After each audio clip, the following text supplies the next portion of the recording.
August 1944. Deep in the fortress of the Wolf's Lair, East Prussia. 10 a.m., the air inside Hitler's situation room feels thick, suffocating, as if the very walls are closing in. Two map tables dominate the chamber. On one side, the Western Front. Red arrows slash across France like bleeding wounds, marking the relentless advance of General George Patton's Third Army. The German generals surrounding this table argue with fevered intensity. Their voices rise and fall in desperate waves. They demand fuel. They demand panzers. They speak of Patton with a strange mixture of fear and respect, treating him like a dangerous opponent in a gentleman's duel. A rival chess player. Aggressive, yes. Deadly, certainly. But human. Beatable. If only they had enough tanks, enough resources, they could outmaneuver him. They could win. But then, silence draws your attention to the other side of the room. The Eastern map table. Here, there is no shouting, no debate, no confident strategies. Only a terrified, suffocating silence that wraps around the officers like a shroud. These men are not looking at a rival. Their faces are pale, their hands trembling slightly as they trace lines on the map. They are tracking something else entirely. Not a general, a monster. An enemy commander who does not play by the rules of civilized warfare. A name whispered like a curse in the darkest corners of military intelligence. A man whose very presence on the battlefield causes hardened SS veterans to write farewell letters to their wives, knowing they will never return home. While the West fears Patton's speed, the East faces something far worse. Something primal. Total annihilation. The complete erasure of entire armies. German intelligence officers cannot even speak his name without their voices dropping to horrified whispers. They know the pattern. Wherever he appears, the front line does not bend or retreat. It evaporates. It ceases to exist. And the most terrifying truth of all, he is the one man Hitler secretly fears more than any Western army combined. This Soviet commander is not fighting to conquer territory or win strategic advantages. He is fighting to exterminate the Wehrmacht, to erase it from existence. And he is coming for Berlin. To truly understand this unique terror that has gripped the German high command, we must first understand how they viewed their enemies.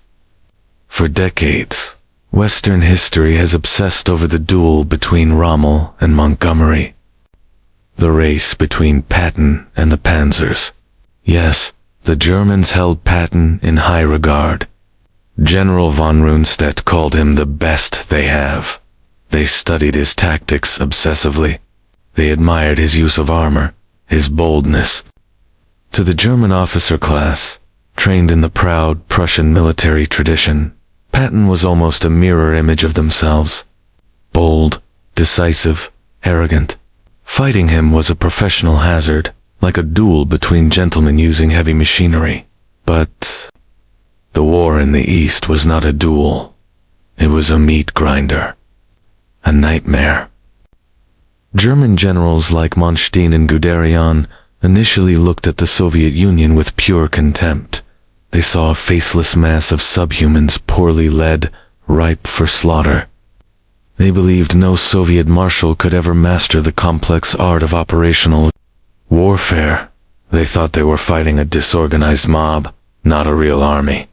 This racial and professional arrogance blinded them completely. They were catastrophically wrong. Rising from the ashes of the 1941 disasters was a new breed of Soviet commander. Winter 1941. The gates of Moscow. The German Wehrmacht stands at what they believe is the pinnacle of their power. They have conquered Europe. Their tanks remain undefeated. The belief within the Oberkommando der Wehrmacht is absolute, unshakable. The Red Army is finished. One final kick, they tell themselves, and the whole rotten structure will collapse like a house of cards. German field marshals sit comfortably in heated staff cars, drinking cognac, already planning their victory parades.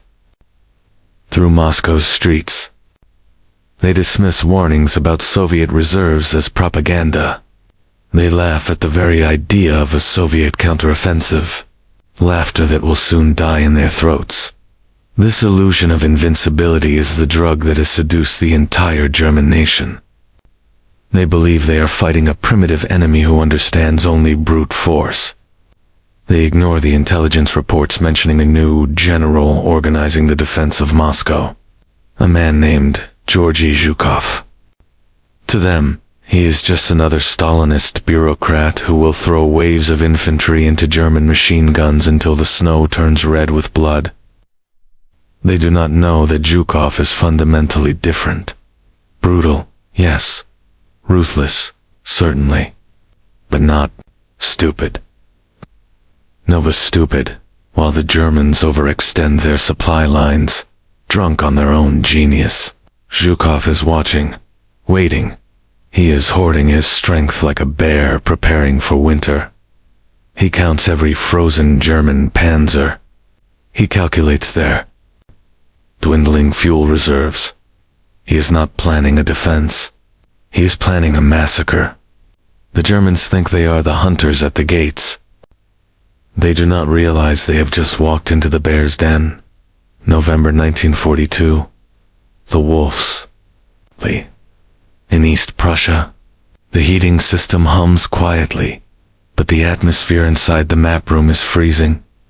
General Kurt Zeitzler, the newly appointed chief of the General Staff, stares at reports from the southern sector with growing dread.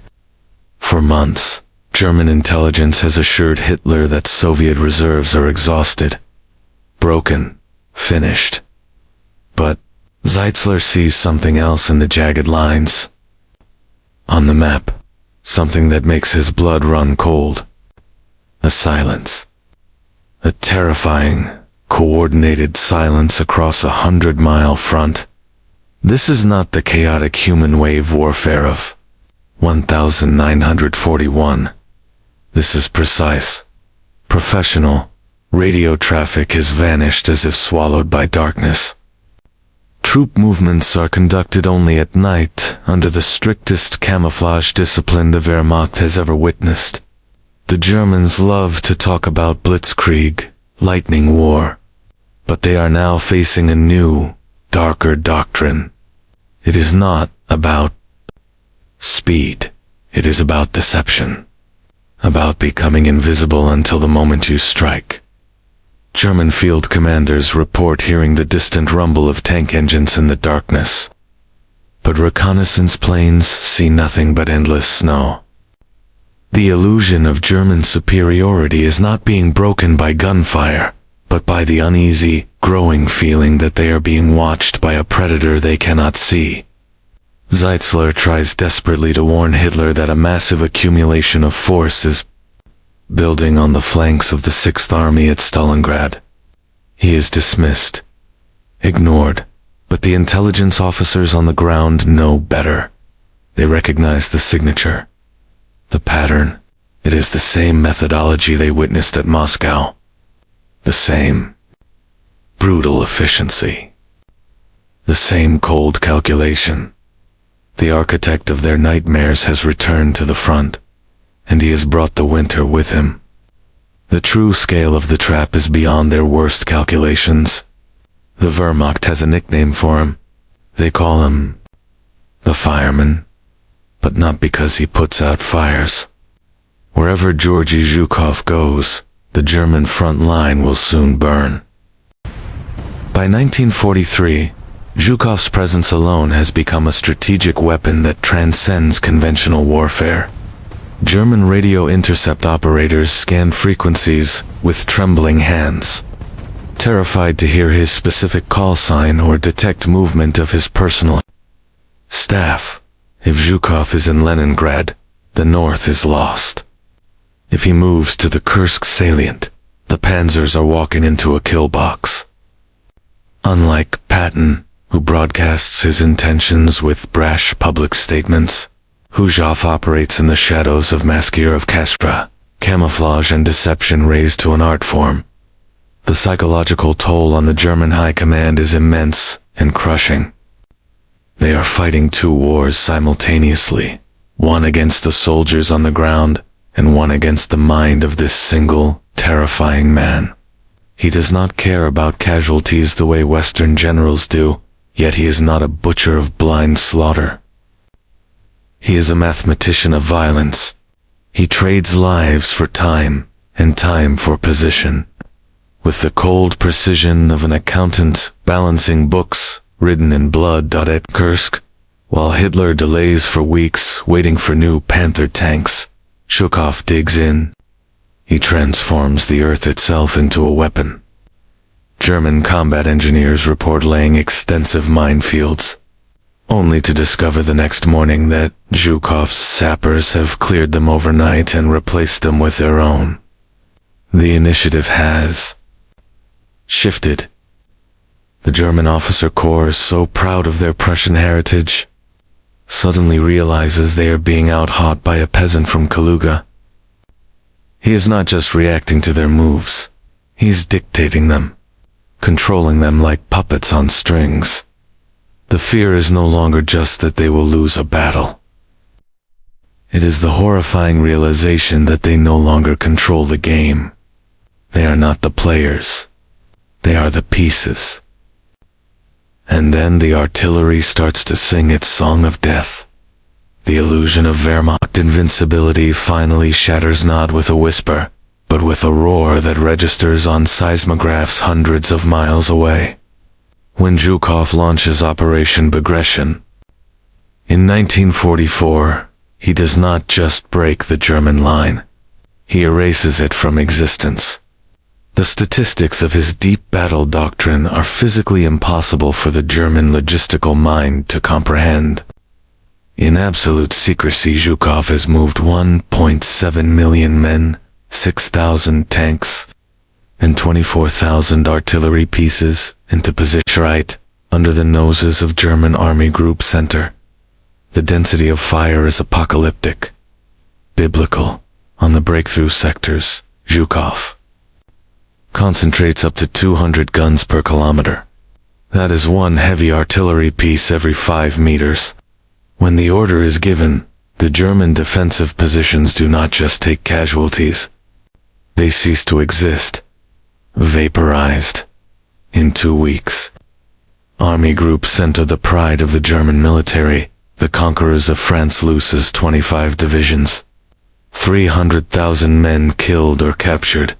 It is destruction on a scale that makes the Normandy landings look like a minor skirmish. General von Sacken, one of the few German commanders who manages to keep his unit intact, notes the terrifying difference. Against the Americans in the West, you could retreat, regroup, and counterattack. Against Zhukov, there is no rear. His tanks do not stop at the first line of defense. They drive deep into the logistical heart, severing supply lines, destroying command posts, creating pockets of absolute panic. The German High Command stares at their maps in horror, watching entire armies vanish in hours.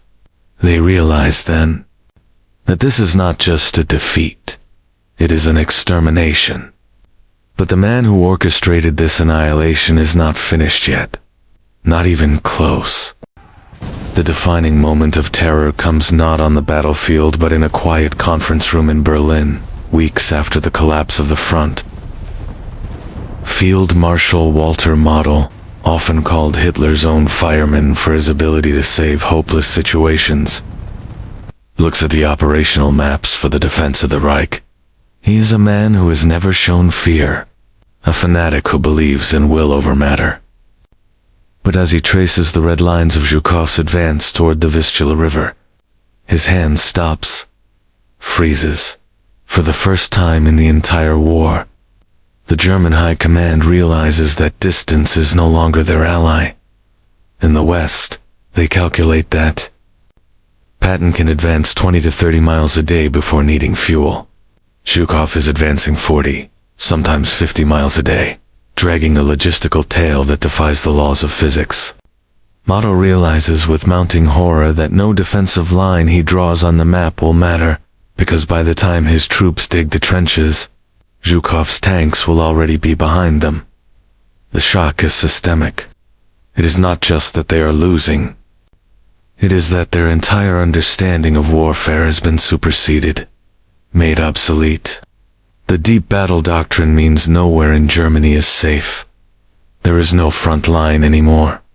The realization hits Motto like a physical blow to the chest. The Wehrmacht is not fighting a battle of maneuver.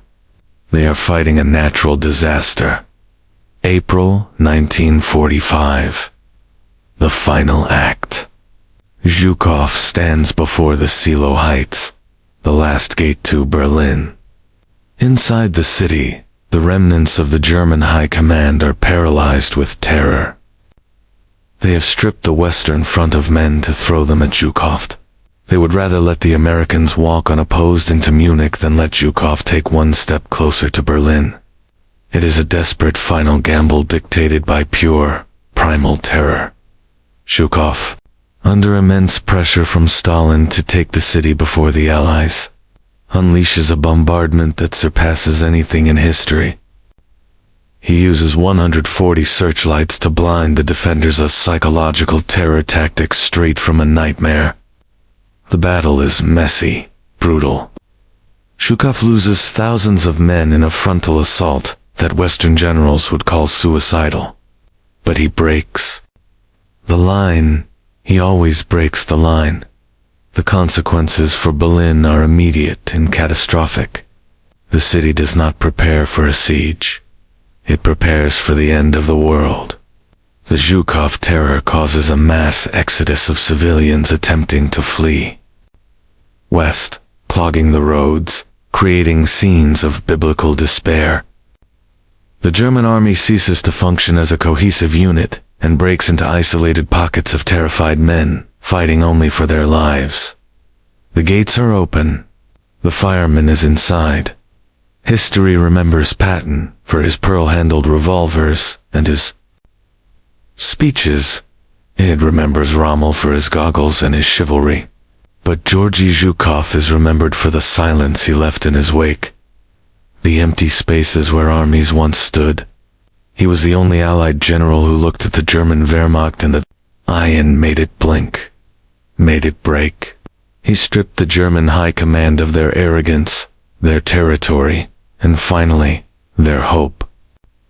Patton may have broken their lines, but Zhukov broke their souls. He proved that in the brutal calculus of total war. The most terrifying weapon is not a tank or a plane, but a commander who simply refuses to stop. In war, fear is a weapon, and Georgy Zhukov was its master.